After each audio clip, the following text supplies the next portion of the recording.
अध्याय 39। शास्त्री की प्रशंसा।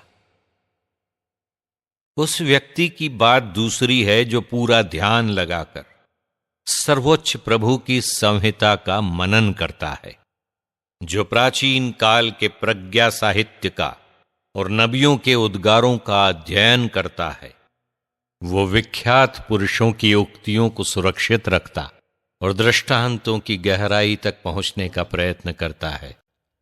वो जीवन भर सूक्तियों की गहराई का और दृष्टांतों की पहेलियों का अध्ययन करता रहता है। वो उच्च पदाधिकारियों की सेवा में उपस्थित रहता और शासकों का द्वार उसके लिए खुला है। वो विदेशी राष्ट्रों का भ्रमण करता और मनुष्यों की भलाई एवं बुराई की जानकारी रखता है।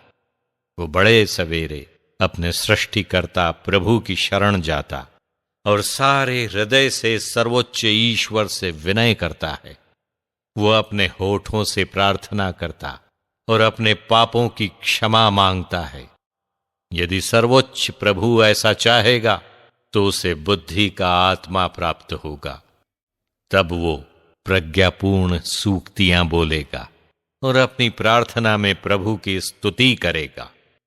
उसका परामर्श और ज्ञान विवेकपूर्ण होगा और वो ईश्वर के रहस्यों का मनन करेगा।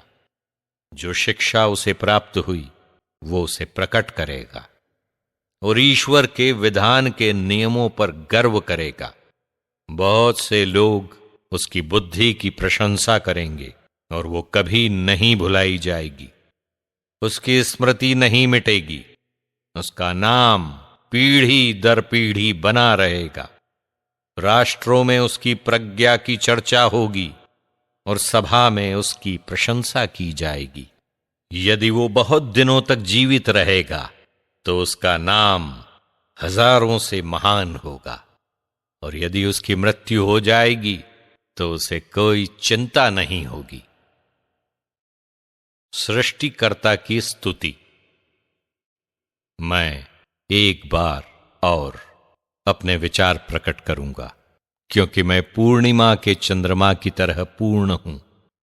भक्त पुत्रों, मेरी बात सुनो और उस गुलाब की तरफ बढ़ो जो जल स्रोत के निकट लगाया गया है। लोबान की तरह सुगंध बिखेरो, सोसन की तरह खिलो, ऊंचे स्वर में भजन सुनाओ और प्रभु के सभी कार्यों के कारण उसकी स्तुति करो। उसके नाम की महिमा घोषित करो, उसका स्तुति गान करो। गीत गाते और सितार बजाते हुए इन शब्दों में उसकी स्तुति करो।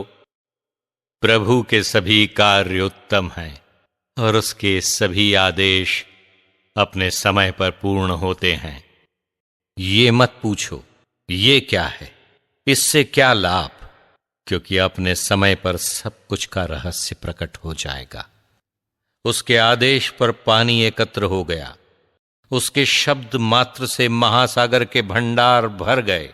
उसके आदेश पर उसकी इच्छा पूरी हुई, क्योंकि उसके कल्याण कार्य में कोई भी बाधा नहीं डाल सकता। सभी मनुष्यों के कार्य उसके सामने हैं और कोई भी उसकी दृष्टि से नहीं छिप सकता।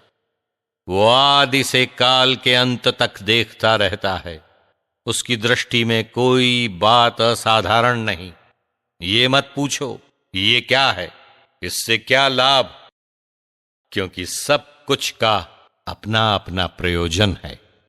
उसका आशीर्वाद उमड़ती नदी के सदृश है, जो सूखी भूमि को प्रलय की तरह सींचती है।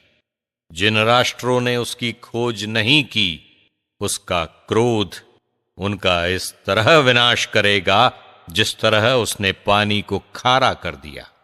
संतों के लिए उसके मार्ग सीधे हैं, किंतु दुष्टों के लिए वे कांटों से भरे हैं। प्रारंभ से ही अच्छे लोगों के लिए अच्छी चीजों की और बुरे लोगों के लिए बुरी चीजों की सृष्टि हुई। मनुष्यों के जीवन के लिए ये अत्यावश्यक हैं: पानी, आग, लोहा, नमक, गेहूं का मैदा, दूध, मधु, दाखरस, तेल और वस्त्र, ये सब भक्तों के लिए कल्याणकारी हैं, किंतु पापियों के लिए अहितकर होता है। दंड देने के लिए आंधियों की सृष्टि हुई। प्रभु का कोप उनका संकट दुगना कर देता है। समय आने पर वे विनाश लीला रचती और अपने सृष्टिकर्ता का क्रोध शांत करती हैं। आग, ओले, अकाल और मृत्यु, इनकी सृष्टि दंड देने के लिए हुई है। जंगली जानवरों के दांत, बिच्छू, सांप और प्रतिशोधी तलवार जो दुष्टों का विनाश करती है, ये सब सहर्ष उसकी आज्ञा मानते हैं।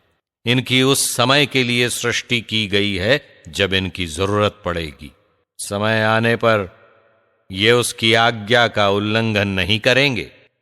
इसलिए प्रारंभ से मेरी यही धारणा थी। मैंने सोच विचार करने के बाद ये लिखा है।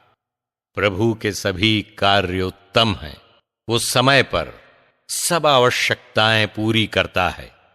ये मत कहो ये उससे बुरा है, क्योंकि सब कुछ अपने समय पर अच्छा प्रमाणित होगा। और अब सारे हृदय से ऊंचे स्वर में गाओ और प्रभु का नाम धन्य कहो।